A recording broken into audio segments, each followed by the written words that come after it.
आज हम देखेंगे एक ऐसी एजेंसी को जो राजकोआत और सियासी हसरत के मार्केट में रही, सेंट्रल इंटेलिजेंस एजेंसी यानी CIA।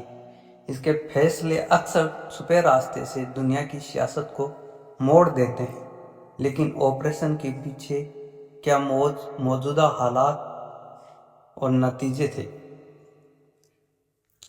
CIA की बुनियाद 1947 में रखी गई नेशनल सिक्योरिटी एक्ट के जरिए। इससे पहले US इंटेलिजेंसी कई छोटे एजेंसी में तकसीम थी। कोल्ड वॉर के दौर में सोवियत यूनियन के खिलाफ इंटेलिजेंसी और कोवर्ट एक्शन की जरूरत ने CIA को सेंट्रल स्टेज पर ला दिया।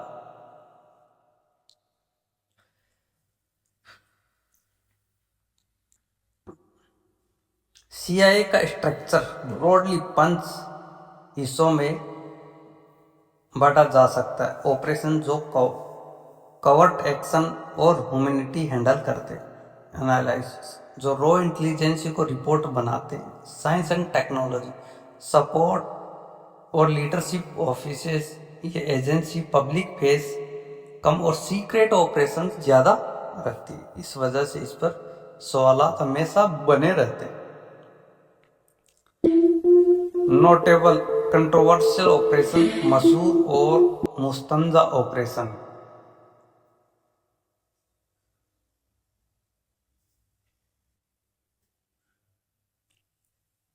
1953 में ईरान में CIA और ब्रिटिश इंटेलिजेंसी ने एक कोवर्ट ऑपरेशन चलाया जिसका नाम ऑपरेशन अजाक्स। मकसद था democratically elected prime minister Mohammad Mosaddegh को हटाना, जिसे ईरानियन ऑयल इंडस्ट्रीज को नेशनलाइज करने पर UK ने मोटिवेट किया था। इस ऑपरेशन के बाद शाह का किरदार मजबूत हुआ, लेकिन इसके सियासी नतीजे ईरान के अंदर एंटी वेस्ट सेंटिमेंट को तेज कर दिए, जो 1979 की ईरानियन रिवॉल्यूशन में बदल गया।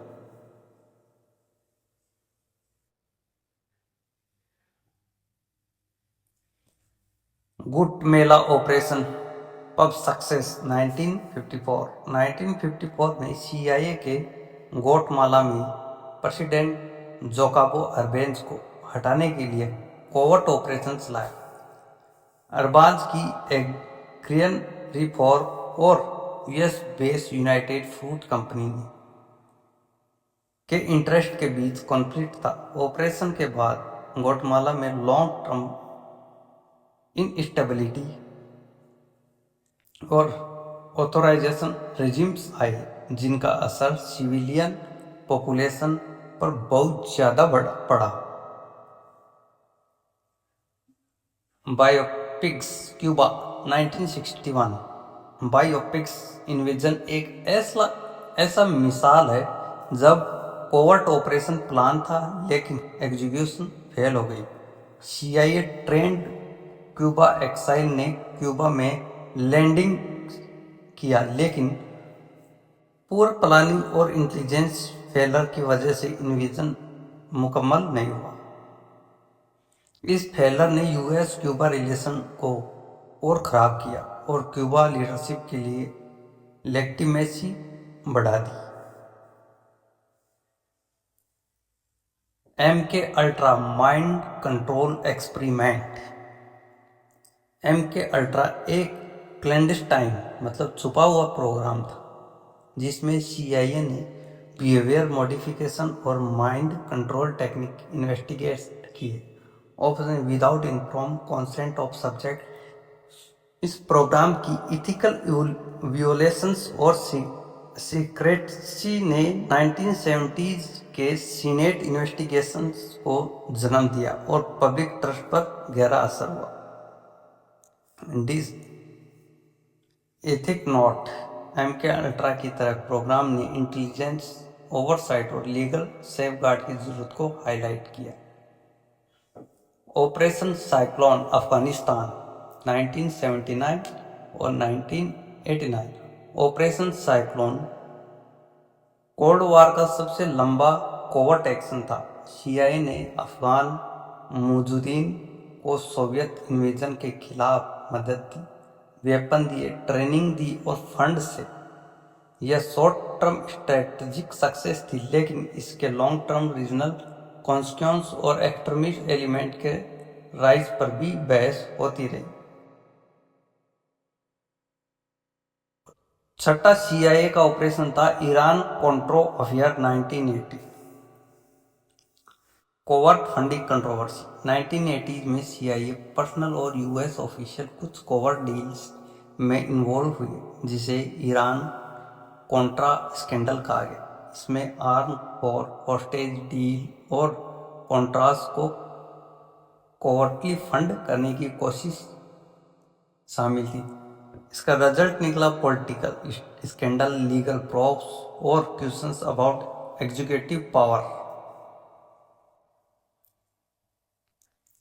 CIA के कुछ अचीवमेंट ने सिक्योरिटी इंटेलिजेंस में अहम रोल अदा किया। Foreign intelligence collection, counter intelligence और टेक्नोलॉजिकल इनोवेशन, लेकिन इनके कंट्रोवर्शियल कोवर्ट एक्शन ने डेमोक्रेसी, लॉ, ह्यूमन राइट और रीजनल स्टेबिलिटी पर सवाल उठाए। ये टेंशन हमारे पॉलिटिकल सिस्टम में अकाउंटेबिलिटी और ओवरसाइट को सेंट्रल बनाती है। आज का किरदार। आज CIA global terrorism, cyber threat, WMD, proliferation और इमरजेंसी टेक्नोलॉजीज को मॉनिटर करती है। एजेंसी का काम पहले से ज़्यादा कॉम्प्लेक्स है। Data analytics, satellite surveillance, cyber operation और पब्लिक एक्सपेक्टेशन भी बढ़ गई है, लेकिन इंटेलिजेंस ऑपरेशन लीगल और अकाउंटेबल हो। CIA एक डबल एज फेनोमेनन है। एक तरफ नेशनल सिक्योरिटी को बरकरार रखने का जरिया, दूसरी तरफ कोवर्ट पावर के मिसयूज का सबब। तारिक हुमन ये सिखाती है कि पावर बिना अकाउंटेबिलिटी के डेंजर्स हो सकती। इंटेलिजेंस एजेंसी को डेमोक्रेसी के अंदर अकाउंटेबल रखना, जवाबदारी रखना